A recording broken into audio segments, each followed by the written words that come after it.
1937년 2월 조선 팔도가 공포에 휩싸입니다.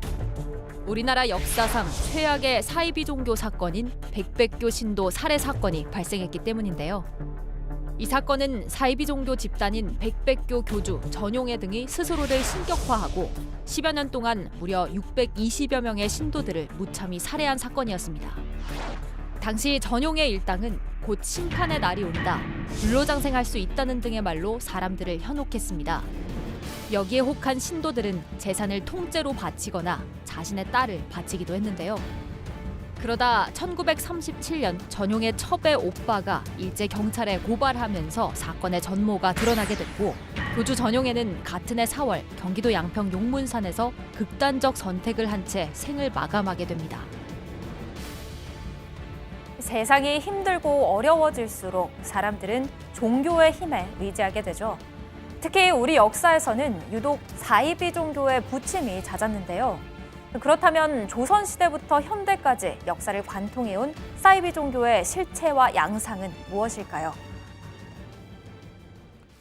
네, 오늘 사건 평행 이론의 주제는 바로 사이비 종교입니다. 관련 내용 두 분과 얘기 나눠보도록 하겠습니다. 김준혁 한신대 교수, 심용환 역사 작가 나오셨습니다. 안녕하세요. 네, 안녕하세요. 네, 사실 조선시대라고 하면 일반적으로 우리가 알기로는요, 유교, 불교, 무속신앙 크게 이렇게 분류가 되는 것으로 알고 있는데, 그 조선시대에도 사이비 종교가 있었나요? 사이비 종교가 없던 시대가 있었겠습니까? 그렇긴 하죠. 기본적으로 이제 이렇게 하나의 큰 교단을 네. 형성하지는 않았지만 예. 그 교단 안에 가령 불교다, 유교다, 혹은 그 무속이다 이런 데 안에서 예. 좀 자신을 과도하게 포장을 하면서 일종의 그 종교화하고 신비화하면서 자기를 영적 이런 화하는 네. 그런 경우들이 실제로 존재했었고요. 신격화. 네, 예, 그런 부분들이 상당히 많은 기록들을 통해서 나타나고 있습니다. 네, 심의원 작가, 네. 고려 시대 신돈도 사이비 종교라고 해야 될까요? 그 좀 역사적인 평가 좀 엇갈리죠. 글쎄 그건 좀 다른 계열이라 좀 그렇죠? 볼 수 있겠고요. 예. 그냥 조선 시대로 들어오면 아무래도 조선 전기 때는 좀 사회적 기풍이 건강한데 조선 후기로 가게 되면서 사회적 혼란 상황들도 생기게 되고 네. 가장 대표적인 건 이제 정감록이 등장하면서 그 정감록을 어떻게 해석하느냐를 갖고 여러 분파들이 생깁니다. 그 그래서 미래 예언서 아니에요? 그렇죠. 그러니까 예. 왜냐하면 정감록의 핵심이라는 것은 조선왕조가 망한다라는 거고 아하. 조선왕조가 망한다는 건 새로운 세상이 온다는 거니까 그렇죠. 하층민들 입장에선 기대가 되는 거고 그럴 때 이제 내가 정감록의 주인공이야라고 하는 여러 사람들이 등장하면서 문제가 많이 생기고요. 네. 우리가 잘 알고 있는 장길산 같은 예, 예. 경우도 다 이런 신화를 믿고 또 그런 속에서 진행되고 이런 것들도 살펴볼 수 있습니다. 네. 예, 정감록이 그렇군요. 당시 사이비 종교로 인해서 조선의 민심뿐만 아니라 왕실이 뒤집히는 사건도 있었다면서요. 가장 대표적인 사건을 한 예. 두 가지 정도 이야기하자면은요. 예. 이제 태종 때 성령대군이라고 하는 왕자가 죽습니다. 이 성령대군은 실제 그 태종이 예. 가장 사랑했던 아들이에요. 네. 태종이 사랑했던 아들을 세종대왕인 충녕대군으로 생각을 많이 하는데 그렇죠. 실제 성령을 더 사랑을 했거든요. 예. 근데 이 성령이 어느 날 이제 요즘으로 치면 마마, 네. 당시엔 창진이라고 불렸는데 이게 이제 걸렸어요. 걸렸는데 당시 이제 무당 중에 예. 보문이라고 하는 무당이 있었는데 이제 왕실에 들어와서 왕비를 이렇게 아주 그냥 꽉 잡았던 거죠. 이 보문이 이제 이 구술하면은 이 왕자의 병이 낫는다라고 해서 구술을 했는데 그 마마가 걸렸는데 굿해서 날 일이 아니잖아요. 그렇죠. 그렇게 해서 결국은 끝내 성룡대군이 이제 죽었죠. 아. 또 하나의 일 같은 경우는 이제 숙종 때 네. 숙종 때 이제 왕비가 이제 그 대비가 명성황후라고 하는 대비가 있는데 예. 이제 발음은 이제 같긴 하지만 한자는 좀 달라요. 다른 명성황후. 명성황후. 예, 근데 예. 숙종이 좀 아팠어요. 아팠는데 무당이 와가지고 명성황후한테 이 왕이 이렇게 아픈데 그 대비마마가 동짓날 네. 차가운 물벼락을 한 시즌 정도 맞으면은 다 낫는다. 이러니까 명성황후가 아들을 네. 위해서 무당의 말만 믿고 예. 동짓날 얼마나 춥습니까? 12월 말쯤 되는 건데 그렇죠. 그날 이제 오랫동안 한 2시간 가까이 찬물을 끼얹다가 끝내 열흘 만에 예.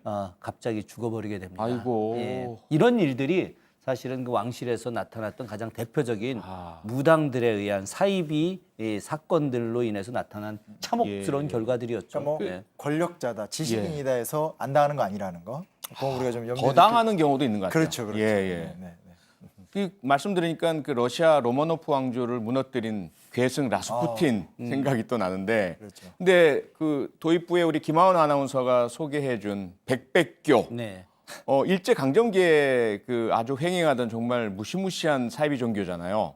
예, 그 설명을 좀 해주시죠. 어제 뭐 간단하게 지금 제가 말씀드리고 예. 원래 근대사는 우리 저 심용환 선생님 주 전공자니까 심 네. 선생님이 좀 더 예. 좀 이렇게 제대로 설명을 해주실 건데 아까도 그 우리 김하은 아나운서님께서 이야기하셨지만 전용회라고 하는 교주예요. 예. 이 전용회가 이제 강원도를 중심으로 해서 1912년에 이제 백도교라고 하는 예. 이 교단을 만들었는데 네. 아까도 우리 그 심 선생님 말씀하셨지만 정감록 이런 네. 부분들이 계룡산 일대만 있었던 것이 아니라 바로 이제 강원도 일대까지 퍼져 나가면서 이 그 전용회가 이제 아버지 전정훈으로부터 물려받아 가지고 본인이 이제 세를 확장시키는데 네. 이미 하늘의 뜻이 본인에게 있다.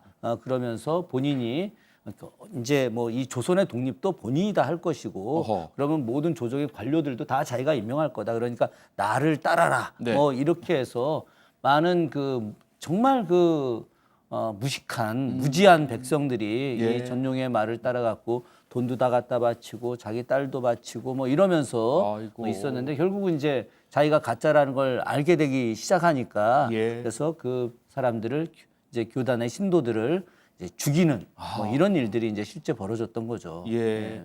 아니 심의원 작가님 지금 그 김 교수님 말씀을 들어보면 물론 이제 배우지 못한 백성들이 많이 현혹당했다라고 하시지만 그렇다 하더라도 그냥 내가 독립 다 시키고 내가 뭐 다 살게 해주고 세상 망할 거야 이런 말 가지고 그 많은 사람들이 현혹된다 이거 좀 믿기 어려운데요.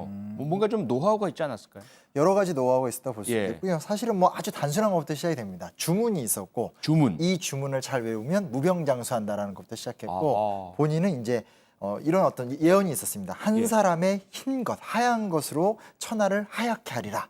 얘기하면서 어느 순간이 되면 세상이 이제 서양은 이제 불로 심판이 된다라면 네. 서양은 물로, 네. 동양은 불로 심판이 되는데 어허. 내가 이걸 막을 수 있는 유일한 구원자다라고 얘기를 하게 되고요. 그러면 이제 이게 이제 요즘에도 약간 이런 양태가 나타나야 되는데 예. 심판의 날이 오게 되면 도망가야 되잖아요. 예. 그래서 실제로 전국에 53개의 임시 분소를 만들어 둡니다. 그래서 거기 가서 숨어 있어라.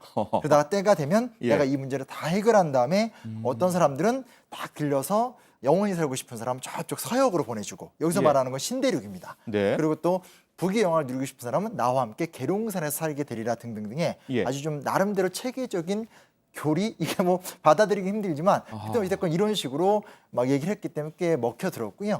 그 중에 사실 하나 결정적이었던 게 이 예. 시기가 실질적으로 금광이 열풍이었습니다. 그래서 어떤 일부 사람들이 금광을 캔 다음에 굉장히 돈을 많이 벌고 이랬던 사람이 있어서 예. 폐광을 사다가 금광인 것처럼 금을 갖다 놓고 내가 이거를 다시 폐광을 금광으로 만들었다. 어허. 나의 능력이 이렇다.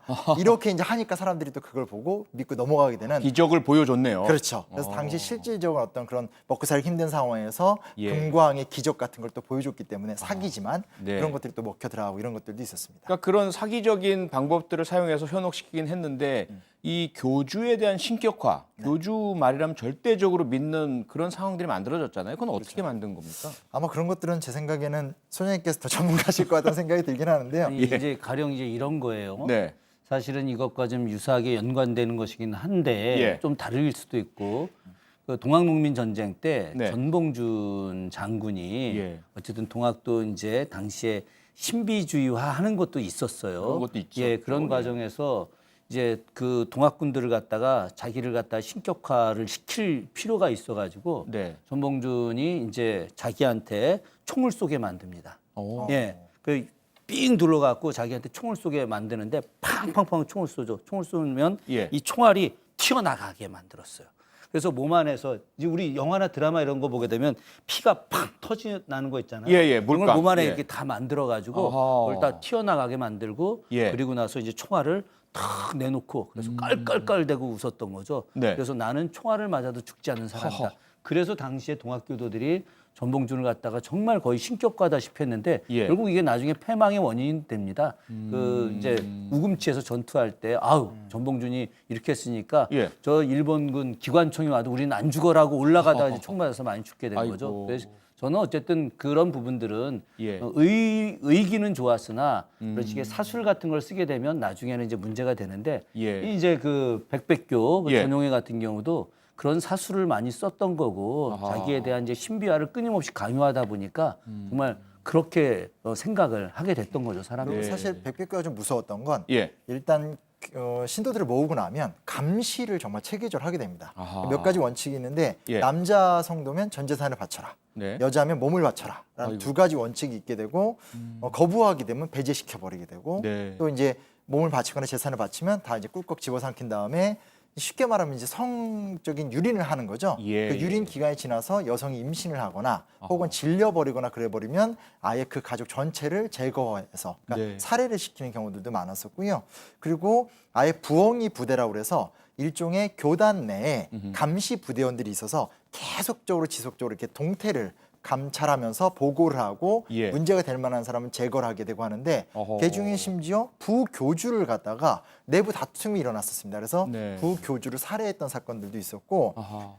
이 당시 이제 핵심적인 지도자 중에 한 명이었었던 문봉조라는 사람은 별명이 병력자였었는데 서울에서 사람을 죽여서 예. 뭐 대낮에 죽인 다음에 약간 이제 위장을 한 상태에서 한강이나 청량 일대까지 그냥 끌고 가서 강에 버린다라든지 혹은 안매장한다라든지 등등등 식으로 상당히 공포스러운 과정을 통해서 통제하게 되니까 예. 저항을 하다가도 많이 죽게 되고 또 그런 것들을 보게 되면 더 순종할 수밖에 없게 되고 이런 식의 어떤 위압적인 정책도 같이 폈다는 걸 좀 알 수 있게 되는데 아, 예. 심리학적으로 어떻게 보십니까? 그러니까 그 방식을 들으니까요. 사실 지금 이루어지고 있는 사이비 종교도 대단히 틀이 유사하거든요. 교주를 신격하고 절대적 존재로 만들고요. 한두 가지의 좀 뭐 손으로 병을 낫게 하는 방법, 갑자기 앉아 있는 장애인을 걷게 만드는 그런 그 술책 이런 것들 을 보여주기도 하고 손으로 뭐 피를 쭉 뽑는 것을 보여주기도 하고요. 그리고 나서 특히 이제 그 재산을 헌납하게 만듭니다. 모두 가지고 있는 걸 다 내놓게 만들고 또 여성들 같은 경우에는 골라서 성적인 유린을 하는 행태 거의 지금도 반복되고 있고요. 또 한 가지가 이라크의 사담 후세인도 그랬고 지금 저 북쪽에서도 그런 일이 벌어지고 있고 이 독재자들도 유사한 그 통치술을 사용하잖아요. 거기다가 이제 반역을 한다든지 의심을 품으면 아주 강하게 그에 대해서 응징하고 또는 뭐 처단하고 이런 수법을 사용하는데 그 기본적인 독재적인 그 이 통치 메커니즘은 유사한 것 같아요. 거기에 이제 들어가 있는 심리 구조가 인간이 가지고 있는 공포와 불안에 대한 강한 그 어떤 두려움. 이 부분들을 이용하는 그 어떤 심리적인 방식이 거의 유사한 것 같아요. 네. 이 백백교 같은 경우는 사실은 그러니까 이런 거죠. 저도 이번에 이 사건을 새롭게 들여다보면서 놀랬던 게 예. 최근에 와서 뭐 해외 어디로 집단 이주를 해서 거기서 살고 곧 있으면 한반도에서 전쟁이 터진다라든지 예. 지구가 망한다라든지 이런 얘기들이 좀 있었잖아요. 근데 예. 똑같이 해외로 나가진 않지만 아. 곳곳에 분소를 만들어 놓고 거기 가서 숨어 있으라고 하면서 기존의 정보나 기존의 가족이나 공동체에서 이렇게 통제시키는 과정을 예. 쓴다라든지 예. 뭐 이런 것들은 지금하고도 굉장히 좀 유사하지 않나. 유사합니다. 유사해 보이네요. 예. 네네. 그리고 자기가 정한 몇 명만 뭐 올라갈 수 있다, 몇 명만 구제되다, 네네. 구제된다 이거 똑같은 방식이고요. 그리고 이제 일제 강점기의 백백교 말고도 그 시기적 특성인가요? 뭐 유사 종교가 무척 많이 성행했다고 하던데 어떤 것들이 있었습니까? 우리 앞으로 좀 고민해봐야 될 주제고 아마 저보다 전문가시기 때문에 더 잘할 거라는 생각이 아시겠다는 생각이 들긴 하지만 예. 이제 결국은 일제 강점기라는 시대상의 문제가 굉장히 크거든요. 예. 그러니까 유교라는 기존의 전통 종교가 무너지게 되고 예. 아까 교수님께서 말씀하신 소위 말하는 동학 이후에 민족 종교가 다양한 형태로 등장을 하게 되고 아하. 또 신흥 종교인 기독교가 들어와서 예. 그걸 또 어떻게 받아들일 것인가를 갖고도 논란이 이루어지고 막 이런 과정들이 섞이게 되니까 사실은 그중에 가장 큰 사건을 쳤던 건 백백교지만 네. 그 외에도 뭐 동화교, 수은교 등등등 주로 이제 가장 유명했던 건 그때 주로 보천교 계열이라고 얘기했었는데 보천교. 그 계열 중에 이제 가장 큰 사건을 쳤던 게 네. 백백교다. 이렇게 보시면 좋을 것 근데 같습니다. 이 부분은 좀 이제 깊게 좀 들어가 볼 필요는 있지만 네. 여기서 시간적으로 그렇게 다 이야기할 수는 없고 사실은 이제 그 일제 강점기 시절에 백백교를 이제 사이비 종교로 조선 총독부가 심하게 내놓거든요. 예. 그 이유는 그 나머지 그 신흥 종교들이 당시에 이제 유불선을 합일한다라고 하는 그런 내용과 함께 사실은 민족주의적 의지가 많이 있었던 종교가 많이 있었어요. 아, 지금 예. 이제 이야기하고 있었는 이제 그런 종단도 그렇고 네. 사실은 이제 수은교 같은 경우도 동학에서 나온 거고 또 보천교도 이제 동학에서 나온 뭐 여러 가지 갈래들이 있는데 일제는 당시에 그 우리나라 사람들이 어떤 그 새로운 신흥 종교 속에서 뭐 유교적 이념을 좀 탈피한 과정에서 새로운 민족의 독립운동들 이런 네. 것들을 지향하는 곳들이 많기 때문에 그걸 의도적으로 사입이라고 하는 이름으로 이제 탄압하는 이런 내용들이고 그래서 조선총독부가 집중적으로 조선의 유사 종교라고 하는 책도 내고 어허. 그래서 아예 이 부분과 관련해서 예. 이제 이 모든 새로운 신흥 종교들은 무조건 다 사입이다라고 하는 인식을 막 심어주면서 계속 탄압을 하게 되는 것들이죠. 그런 면도 있겠네요. 그러니까 그 일본 같은 경우는 그 나철 선생이 만들었던 홍합 나철 선생이 만들었던 단군교 네. 이런 부분들도 사실은 이제 그 사이비 종교다라는 아하. 뭐 규정 뭐 이런 것들을 막 하게 되는데 예. 이제 이게 사이비와 민족 종교의 갈림길 이런 게 굉장히 좀 헷갈리는 것도 있지만 네네. 그러나 사실 이제 계룡산 일대 가서 보면은 예전 그 제가 지금 종교 연구를 좀 했었거든요. 예, 예. 그렇기 때문에 가서 보게 되면 참 애매모호한 종교들도 많이 있고 그 종교의 특히나 후계구도 예. 이런 부분들 속에서 이게 그 문제가 된 사람들을 유폐시키고 교주를 유폐시키고 자기들이 그걸 후계자라고 하면서 전 재산을 갖다가 이렇게 삼키는 이런 일들도 실제 제가 직접 봤습니다. 네. 예. 네, 지금 두 분과 사이비 종교 유형에 대해서 깊이 좀 알아봤는데요. 그렇다면 이제 본격적으로 이렇게 시대를 막론하고 사람들이 사이비 종교에 빠지는 이유는 도대체 무엇인지 또 특징은 무엇인지 함께 알아보도록 하겠습니다. 먼저 첫 번째 키워드 보시겠습니다. 첫 번째 키워드, 사회적 혼란.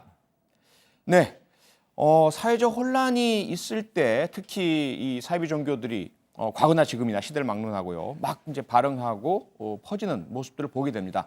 이 현상을 어떻게 봐야 할까요? 저는 뭐 그냥 뭐 지극히 당연하다고 봅니다. 사회가 그 안정될 때 이게 뭐 사이비 종교가 등장을 하겠습니까? 그렇죠. 제가 전공하는 뭐 정조 시대만 하더라도 예. 그때 이제 막 그 신흥 종교 특히나 서학 같은 경우 사이비 종교라고 할 수는 없지만 당시로 봐서는 말도 안 되는 종교였죠. 맞아요. 예. 그런데 그 종교가 등장하는 이유에 대해서 정조가 명확히 이야기합니다. 네. 우리 정치인들이 정치를 제대로 못해서 아하. 백성들이 경제적으로 불안하기 때문에 그래서 이런 종교에 빠지는 거다. 네. 딱 이렇게 정리하는데 사회가 혼란할수록 사이비 종교는 분명히 등장을 하게 되어 있죠. 어딘가는 의지를 해야 되니까. 네, 좀 그렇습니다. 구체적으로 들어가게 되면, 그러니까 종교가 제 역할을 못하는 것들, 네. 이것도 좀 중요한 부분입니다. 그러니까 기성 종교가 감당해야 되는 사회적 역할이 있는데 네. 그런 것들이 무너지게 되는 거죠. 그렇죠. 전통만 남아서 뭐 시어머니가 며느리를 구박한다라든지 지나칠 정도로 남성 중심의 문화만 강요된다라든지 이런 예. 어떤 기성 종교나 기성 세계관의 붕괴도 있고요. 무엇보다 이제 사회가 혼란해지면 개인이 고립됩니다. 네. 그러니까 고립이 된다라는 것은 이제 판단을 하거나 행동하는 데 있어서 큰 장애가 될 수밖에 없기 때문에 그렇죠. 이런 것들이 왜 일제강점기 때 특별히 나타나느냐 혹은 해방 이후에 50년대 때도 그렇게 굉장히 많이 나타났냐. 심지어 50년대 때 기록을 보면 진보적 기독교다 하면서 결혼을 하면 지옥에 간다라는 종파도 있었습니다. 그래요? 네, 그러니까 황당한 얘기지만 그만큼 사회가 혼란스러울 때 개인이 고립되고 아무 얘기든지 다 그런 것들이 먹히는 구조가 만들어지기 때문에 아하. 사회 혼란이 가장 큰 문제인 건 뭐 맞는 것 같습니다. 네. 이어서 두 번째 키워드 살펴보겠습니다. 사이비 종교에 빠지는 이유, 정서적 대리만족. 네, 두 번째 키워드 바로 정서적 대리만족입니다. 그러니까 본인 스스로 마음이 불안할 때 어딘가 기댈 곳이 필요하고요. 그때 종교를 찾는 것처럼 심리적으로 많이 약한 사람들이 사이비 종교에 쉽게 빠진다. 이렇게 봐야 되겠죠? 뭐 또 지극히 당연한 이야기겠죠. 예, 네. 근데 이제 아까도 뭐 역사적으로 보게 되면 심 선생님이 이야기하셨지만 예. 정감록 같은 것들. 네. 정감록은 내용이 새로운 세상 꿈꾸는 거고 평등 세상 만들어준다라고 하는 거죠. 예. 그럼 자기가 지금 굉장히 신분도 낮고 경제적으로도 안 좋고 이런 상황에서 네. 어떤 그 종교가 너 정말 이 나라의 주인처럼 만들어줄 거야. 넌 이제 앞으로 떵떵거리면 살게 해줄 거야. 라고 하면은 당연히 거기에 빠지게 될 수밖에 없는 것들이죠. 네. 이게 그러다 보니까 사이비 종교는 바로 그런 사람들의 마음이 약한 부분들 그래서 대신 우리가 너를 이렇게 만들어줄게 하는 바로 정서적 대리만족이 제일 큰 원인 중에 하나라고 할 수 있습니다. 네. 시대에 따라서 변하는 방식도 좀 자세히 살펴봐야 될 것 같아요. 그래서 예. 뭐 예를 들면 최근에는 뭐 인터넷 같은 수단을 통해서 종교가 퍼져나간다든지 한다면 그렇죠. 예전 60, 70년대 때는 기독교가 부흥하니까 또 아하. 같은 관련 유사 이단들이 확 늘어나게 되고 예. 이런 것들이 있기 때문에 이 시대의 어떤 트렌드가